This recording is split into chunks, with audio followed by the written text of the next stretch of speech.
Bienvenue sur Sideliners. Bonjour à tous, on se retrouve aujourd'hui pour faire la 4e et dernière preview du deuxième tour des playoffs en NBA. Aujourd'hui, du coup, on s'attaque à une série où les deux équipes sont allées en 7 pour aller la chercher, les Pistons et les Cavs. Petit rappel sur comment on va procéder. On va revenir sur le premier tour de ces deux équipes. Ensuite, top 3 des meilleurs joueurs de cette série. Ça risque de pas être très facile. En effet. Et ensuite, on va vous donner notre pronostic, comme d'habitude, parce qu'on dit tout le temps la vérité. Voilà. On va commencer directement par les Detroit Pistons. Alors les Pistons. Ils nous ont fait extrêmement peur sur ce premier tour. Très peur. Ouais.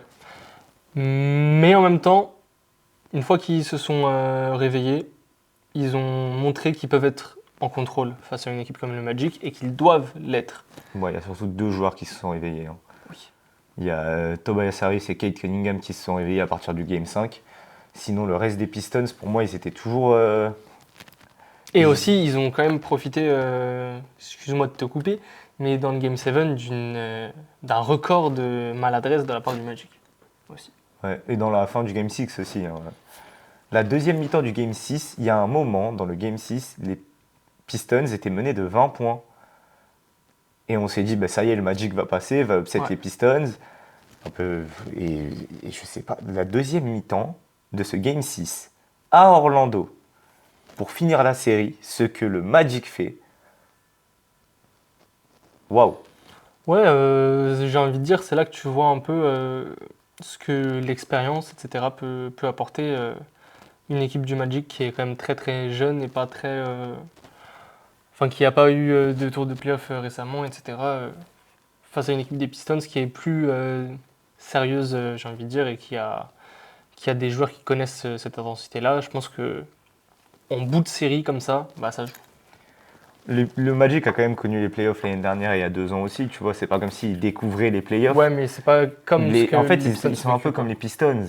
Oui, non, mais ils l'ont pas vécu dans le sens où les Pistons l'année dernière, vraiment, c'était la feel-good story sur ces playoffs, tu vois. Ils mettaient l'intensité face à ces Knicks et tout, ils allaient au bout des trucs. Mais le problème là, c'est que le Magic, il leur manque le bucket getter. Le mec, disait, hein. Alors il y a Paolo Banchero qui a fait une série de malades mentales, qui a fait un de taf A à monstre. Z. Ouais, surtout au début de série, c'était dur. Mais moi, je l'attendais pas à ce niveau-là. Derrière, il n'y avait personne. En fait, si Paolo Banchero avait un peu de maladresse, c'était fini pour le Magic. Et le Magic, en vrai, c'est terrible, mais ils sont passés, ils ont viré leur coach. Ça veut dire que leur coach, s'il passait ce tour de playoff, il était sûr de rester l'année prochaine. C'était certain, parce qu'il passe un tour de playoff face au premier de la conférence. Franchement, pourquoi tu voudrais le virer? Là, il perd. Il perd de la pire des manières. Il menait 3-1 dans cette série. Ouais. Ils avaient 3 occasions de finir la série. Ouais. 3 fois, ils se chient dessus. Ouais. Cade sur les games 5, 6 et 7. Waouh. Oui, en vrai, je pense que non. Le virer, ça me semble. J'allais dire, je trouve ça un petit peu dur peut-être, mais en fait, non. Parce que, au vu de la saison dernière du Magic, ils doivent faire vraiment mieux que ce qu'ils ont fait cette saison. Comme on le prédisait en tout début de saison, on les voyait vraiment dans le haut du classement à l'Est. Et ils nous ont déçus en saison régulière. Sur cette série de playoffs, ils nous ont impressionnés au début, mais ensuite, ils n'ont pas tenu sur la longueur. Donc, je peux comprendre cette décision-là. J'aimerais juste revenir sur le game 5, 6 et 7 de Cade Cunningham, qui avait commencé la série bien. On s'est dit, on sait pas, il revient de blessure et tout. Il fait une série de malade mentale. C'est pas lui que tu vas jeter la pierre s'il perd en vrai. Il est à 32 points et demi de moyenne sur ses playoffs. 32 et demi. Je sais pas si on se rend compte. Il fait 39, 27, 27, 25, 45. 45 32, dans 32. le game 5. 45 dans le game 5. Ils sont un dos game au mur. qui les envoie à la maison s'ils le perdent. C'est là vraiment que tu vois ton bucket getter en fait. Et même le Game 7, 32 points, 12 assists. Le 12 assists, c'est fou. Les pourcentages de Cade, pardon, mais déjà il joue 40 minutes par match. Il est à 46% au shoot, 40% à 3 points. Sur le game 5 et le game 7, il est à 63 et 67% à 3 points. Mais c'est un malade mental. 57 et 56% au tir.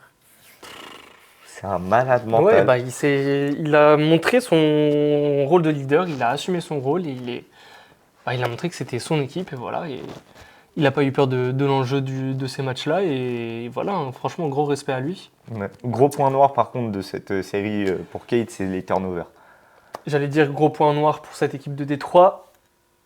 Jalen Duren. Jalen fucking Duren, gros, on Ouais. l'avait dit. Pour moi, c'était le facteur X de cette série. Il devait marcher Il devait sur surdominer la raquette. sur la raquette, mais ils ont très très très bien défendu dessus. Ils ont fait un hack Jalen. Ouais. Genre, Son Game 7 est plutôt pas mal. Il est à 15 points, 15 rebonds. C'est même plutôt bien, même. Mais c'est le seul bon match de la série de Jalen Duren. Il fait 3 matchs en dessous de 10 points.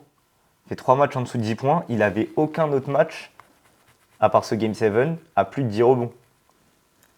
Alors qu'à l'intérieur, au Magic, on le rappelle, c'est Wendell Carter Jr. hein. Donc non, il s'est fait bouffer sur toute cette série. Et c'est pas face aux Cavs que ça va être plus simple. hein. Face aux Cavs, ça va même être pire que Wendell Carter Jr. Ah, ça va être bien pire. Ça va être bien pire. Autre Je vais joueur juste qui voir. a fait une bonne série de playoffs là côté Pistons, c'est Tobias Harris. Tobias Harris qui fait Ouais, pour le coup je suis grave d'accord. une très très très bonne série, surtout une très bonne fin de série.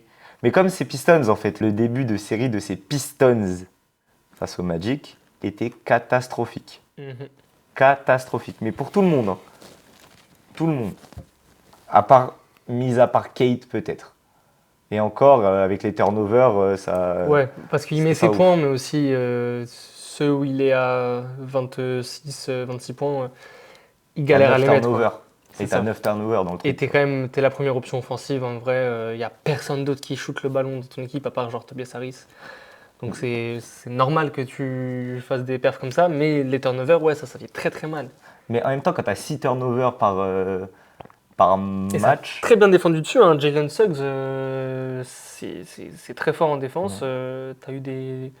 Non, le Magic a bien joué ses cartes. ils ont essayé. Après, c'est quand même un choke ce qu'ils ont Ouais, fait le après, Magic. c'est hein. clair. Surtout le Game 6, c'est horrible comment ils choquent. Vu l'avance qu'ils avaient à la mi-temps, t'as pas le droit en fait. À domicile, t'as pas le droit. Mhm. Et c'est sûr que ça a dû jouer pour le Game 7.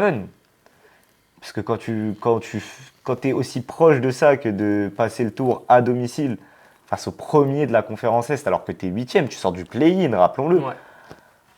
Sur du C'est- play-in, ouais, et compliqué, genre. Ouais, ça met un coup au moral de se faire avoir comme ça sur cette fin de Game 6. Les Pistons qui passent, on a dit, ils nous ont pas du tout rassurés, mis à part Cade sur les 3 derniers matchs et Tobias Harris aussi qui s'est réveillé. Mhm. Le reste de ces Pistons, que ce soit Duncan Robinson, Jalen Duren, Duncan Robinson qui me déçoit aussi, hein, franchement. lui qui a connu des séries de playoffs, qui a connu des runs jusqu'en finale. Qui a connu Avec le le Miami Heat, qui a connu des trucs où il doit mettre des paniers décisifs et où il les met, hein, où c'est vraiment le shooter, le sniper de ton équipe. J'ai trouvé qu'il manquait d'adresse à 3 points, personnellement. Osar Thompson qui fait une série. En fait, c'est un peu lui, en vrai, le facteur X, j'ai envie de dire. Parce que quand Osar Thompson est vraiment bon, il scorera jamais énormément, Osar Thompson. C'est pas un joueur qui score de ouf. Mais c'est un mec qui défend. Et quand il est vraiment bon, tu le ressens. Ouais. Regardez, dans le game 6, il met que 4 points, il est en plus-minus de 22. 22 de plus-minus. Ça veut dire que peut-être qu'offensivement, il va pas être bon, mais défensivement, il n'y a Ouais, personne c'est qui chaud. score sur lui. Et même dans le game 5, il met que 6 points, mais il te prend quand même 15 rebonds. Et il te met 6 assists. Ouais. Il a 5 interceptions. 5 interceptions, 2 blocs. C'est Ouais, vraiment... 4 blocs. Non, c'est un joueur, de toute façon, qui te scorera jamais de ouf des points. Mais il Mais ne fera jamais un match à 40 points. il va te prendre ses points faciles, points en contre-attaque, les trucs sur des coupes et tout. Et ensuite, ouais, on sait que son taf, c'est défendre et c'est mettre de l'intensité. Osar, s'il est en double digit, t'es heureux. Après, ça dépend du pourcentage. Mais s'il est à genre 12 points, à genre Franchement, ce sera jamais 60%, sur un petit pourcentage parce qu'il prend pas beaucoup de tirs. Donc si tu le Ouais. vois en double digit, c'est que il doit être à plus de 60 points, plus de 60% de moyenne. Les Cavs, qui aussi ont dû un petit peu galérer pour sortir de ce tour de playoff. Là, ils sont allés en 7 aussi face aux Raptors. Mais tu vois, C'est le différent. Raptors, Cavs et le Magic Pistons, c'est complètement différent parce que les deux vont en 7. Mais c'est une dynamique tellement différente en fait. Genre, les Pistons ont très mal commencé la série. Et le Magic a choke, ils n'ont pas réussi à close out. Les Pistons sont passés. Là, c'est vraiment, on a eu une série où ça s'est rendu coup pour coup.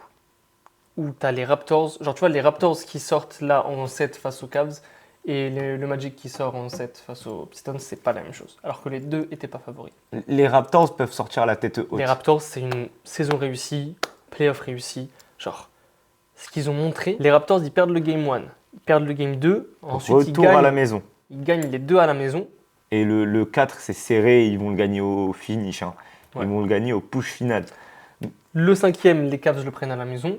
Le 6e, les Raptors le prennent à la maison aussi. Alors, en overtime, là, le shoot de RJ Barrett qui monte jusque dans le ciel et qui redescend. Un des moments les plus fous de cette série de playoffs. Du premier tour, hein, en vrai, de vrai. Ouais, de ces playoffs tout court. Ouais.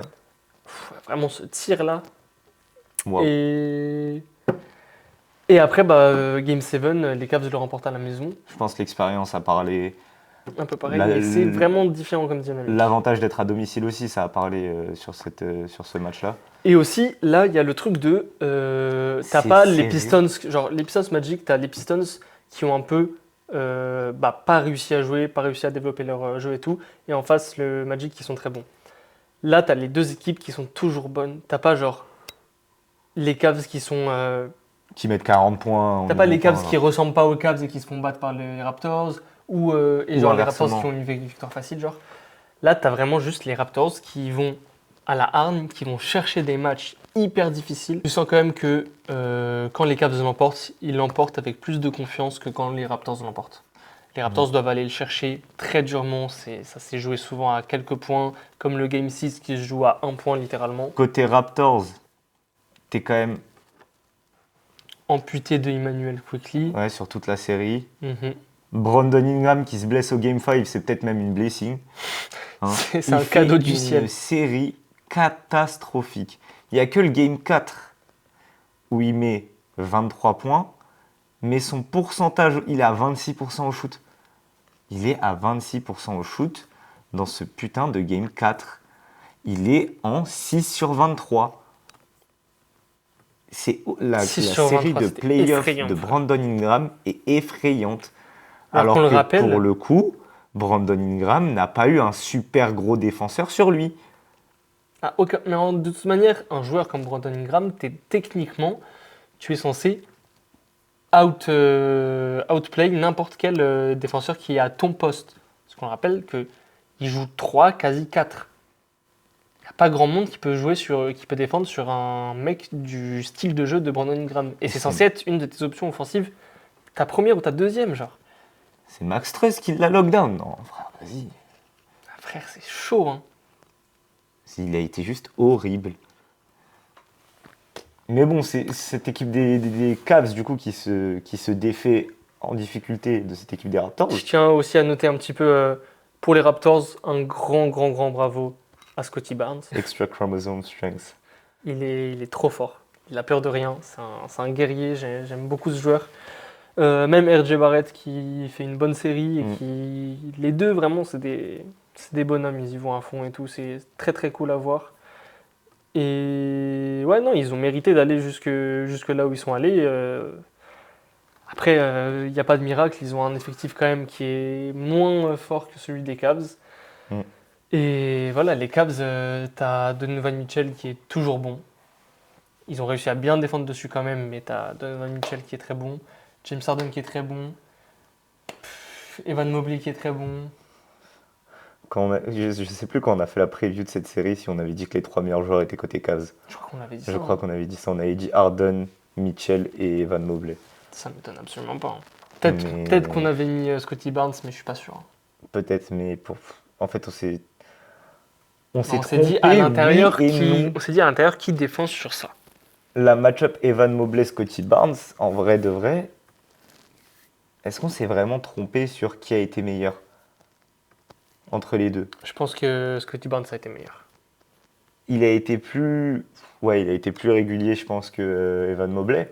Après, c'est différent parce qu'Evan Mobley, du coup, c'est pas du tout l'option numéro 1 en Non. attaque, c'est l'option numéro 3. Alors que Scottie Barnes, quasi tous les ballons passaient par lui, tu vois. Ah ouais. Donc, 100%. c'est différent. Mais Evan Mobley fait quand même une putain de série. Ouais, c'est ça. En fait, quand tu as ton option numéro 3 aux Cavaliers qui fait une série comparable à ton option numéro 1 aux Raptors, bah, tu sais que c'est un petit peu compliqué. Comparable, j'irai pas jusque-là, mais il l'a quand même sacrément gêné. En termes de... Non, Ouais, Scottie Barnes a été nettement meilleur. ouais, il était meilleur quand même. Il a été nettement meilleur, mais Mais parce tu que vois, mais Evan notamment... Mobley est pas si loin, genre. Non, mais parce que notamment, Evan Mobley n'avait pas besoin d'être bon sur les 7 matchs aussi. Il y a ça aussi. Il y a que aussi, ils sont pas utilisés pareil. Ils sont... C'est pas la première option du tout, Evan Mobley. Il y a tout ça, quoi. Donovan Mitchell qui fait une série un peu bizarre. En dents de scie, mais il est quand même clutch, il est quand même bon, il te met les paniers en fait au bon moment et tout. Et il était très bien défendu. Je me rappelle ce qu'on avait dit, c'était que en début de série, Donovan Mitchell et James Harden feraient des très gros matchs, qu'ils allaient être sollicités, que ça allait défendre fort sur eux, mais que Ils sont forts, quoi. genre ils sont forts. Qu'ensuite ça allait s'adapter une fois à Toronto et qu'ils allaient beaucoup plus faire passer la balle par leurs intérieurs, qu'ils allaient fixer et passer. Oui, pour nous, les intérieurs avaient un gros rôle à jouer dans cette série. Ouais, notamment parce que les Raptors sont beaucoup plus faibles à l'intérieur. Ouais, Jacob Poeltl, il fait rien face à Jarrett Allen. Non, Que dalle. Donc, ouais, c'est... On avait dit quand même que les Cavs s'en sortiraient mieux. On avait prédit que les Raptors se laisseraient pas faire, qu'ils iraient à fond. Oui, ça c'est normal. Ouais, c'est normal, mais quand même victoire compliquée quoi des Cavs. Après, ils se retrouvent contre les Pistons qui ont eu une victoire encore plus compliquée, donc ouais. En fait, dans les deux cas, là, les deux équipes, les Pistons et les Cavs, ne nous rassurent pas. Non. Genre, c'est pas comme un Knicks Sixers là, où t'as comme Où en soi, les Knicks nous ont rassurés à Plus partir du rassurés. game 4. les Sixers nous ont pas rassurés, mais nous ont impressionnés, Ouais. ce qui est pas pareil. Et surtout, ils se retrouvent face à une équipe qui a moins de jeux dans les pattes. Genre, ils ont eu une petite pause quand même, les Knicks, Oui, ils ont eu un Comparé- peu plus de comparé repos. aux Sixers. Là, les deux ont joué leur Game 7 le même soir. Ils vont arriver dans le même état physique. Ils arrivent tous les deux cramés parce qu'ils ont galéré pour en arriver là. Je vais te poser une petite question. Tu t'y attends, je pense. Qu'est-ce que ça peut bien être? C'est qui ton top 3 de cette série? Les 3 meilleurs joueurs. Je veux l'ordre exact. Tu vas me dire leur moyenne de points exacte. Pour moi, on va avoir en troisième position Evan Mobley. Mhm, Deuxième, Kate Cunningham. mhm. Et premier, Donovan Mitchell. Ok, je pourrais même te faire un top 5. Et dans ce top 5, il n'y aurait pas Jalen Duren. Je suis complètement d'accord avec ça. Parce que je pense que Jalen Duren, là, il va se faire encore plus bouffer que face au Magic. Pour moi, top. Ensuite, quatrième, comme j'ai dit, James Harden. 5, Cinquième. Jarrett Allen. Jarrett Allen, je pense. Ouais. Jarrett Allen ou peut-être un Tobias Harris. Qui peut sortir des grosses pertes. En numéro 3, Evan Mobley également. Mhm. Je pense qu'il va lockdown Tobias Harris et Tobias Harris ne peut pas défendre sur lui. En numéro 2, Donovan Mitchell. Non, mais je suis d'accord, j'ai hésité entre le 1 et le 2. Mhm.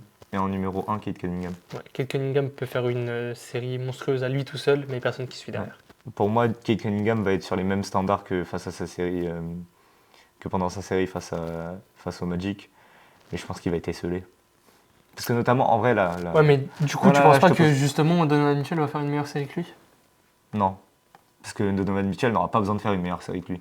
Ah. Il aura James Harden, il aura Evan Mobley, il aura Jarrett Allen qui vont aussi, C'est vrai, non, c'est vrai, c'est qui vont vrai. aussi être suffisamment bons. Je vois ce que tu veux dire. Il n'aura pas besoin de faire une meilleure série de lui. Après, s'il fait une meilleure série que lui, bon, frère, vas-y quoi. C'est Donovan Mitchell, on le connaît, on sait en playoff, il va faire ses stats, il est bon. Mhm. Et s'il est meilleur que Kate Cunningham, je pense qu'il n'y aura même aucune chance pour ces Pistons. Je pense que leur seule chance, c'est que Kate Cunningham soit genre en 45 points de moyenne sur cette série. Ce qui peut arriver, parce qu'en soi, ils n'ont pas les meilleurs défenseurs du monde sur les lignes extérieures, hein, les Cavs. Ils ont James Harden et Donovan Mitchell qui vont jouer quoi, 40 minutes par match. Pendant 40 minutes, t'as Kate Cunningham qui peut attaquer sur ces deux-là. Mais ensuite, il y en a un qui sort, c'est Dennis Schroeder qui rentre. Donc, Ouais, c'est pas non plus le meilleur il a défenseur. été très Dennis bon, Schroeder, hein. il a été très bon, mais bon, pas en défense. C'est pour ça qu'on dit qu'avec Emmanuel Quickly, peut-être que ces Raptors, ils auraient pu faire quelque chose de plus. Parce que notamment sur la ligne extérieure, bon, ils avaient personne sur qui défendre, quoi, Mitchell et Harden. Là, ils ont Kate Cunningham. Moi, vraiment, si je dois donner mon top 5, c'est Cade, Mitchell, Evan Mobley, Harden, Jarrett Allen. Et après, t'as peut-être Jalen Duren, ou peut-être même Tobias Harris. Mais vraiment, je pense vraiment que Kate Cunningham va être esselé sur cette série. Et ça va nous mener à notre prono, mais je pense que vous pouvez dessiner un prono là, avec ce qu'on est en train de dire. Mais... En fait, ils m'ont tellement déçu, ces Pistons, s'ils étaient face à une équipe qu'ils auraient tellement dû battre facilement, que ouais, les Cavs ils se sont retrouvés face à un adversaire qui est 100 fois meilleur que le Magic. Donc, pour moi, vraiment, tu as un Kate Cunningham qui va être excellent, qui va te prendre peut-être 1 ou 2 matchs. Mais je veux dire Cavs in 5. Hein. Cavs en 5 ou 6. J'ai envie de dire que cette série face au Magic, c'était un wake-up call pour ces Pistons. Mais cette série face aux Raptors, c'était aussi un wake-up call pour ces Cavs. Je pense que les Cavs sont et mieux coachés, et ils ont une meilleure mentalité, et ils ont plus d'expérience, tout ça, que ces Pistons. Les Pistons, ils gagnent de 20 points Ils gagnent de 20 points le Game 7, mais il faut voir aussi la bouse qu'ils ont en face. Genre le Magic, Oui. pendant 45 minutes, ils n'ont pas marqué un seul panier, 0 panier. Et c'est pas parce que les Pistons défendent comme des malades mentaux, Alors, c'est parce qu'ils ont eu une... pas 45 minutes dans le jeu, hein. 45 minutes en tout En avec termes de les temps, time-out, en termes de temps. de Parce que ressenti oui, pour nous. sinon, ils ont marqué que dans les 3 premières minutes et après, ils ont arrêté de scorer. Ils ont mis genre 10 points dans le match. Faut dire que vraiment, c'est juste... ils ont eu une maladresse légendaire au tir. Donc c'est pas non plus hyper rassurant. Genre, ils ont gagné, bravo à eux, aux Pistons, mais compliqué quoi. Cavs in 6. Je pense quand même que Kate peut aller chercher 2 matchs. Ouais, c'est ce que j'ai dit, je pense qu'il va chercher 1, 2, mais max 2 genre. Parce qu'en fait, physiquement, comment ces deux équipes vont arriver pour le Game 1 ? Parce que ça peut vraiment jouer sur un bail de... en fait, les deux sont cramés, du coup, Ouais, mais ça se joue. physiquement, ils sont plus costauds aux Cavs, et ils ont un banc plus profond. Sur ce, on vous dit à très très vite. Mhm. Portez-vous bien. Cavs in 6.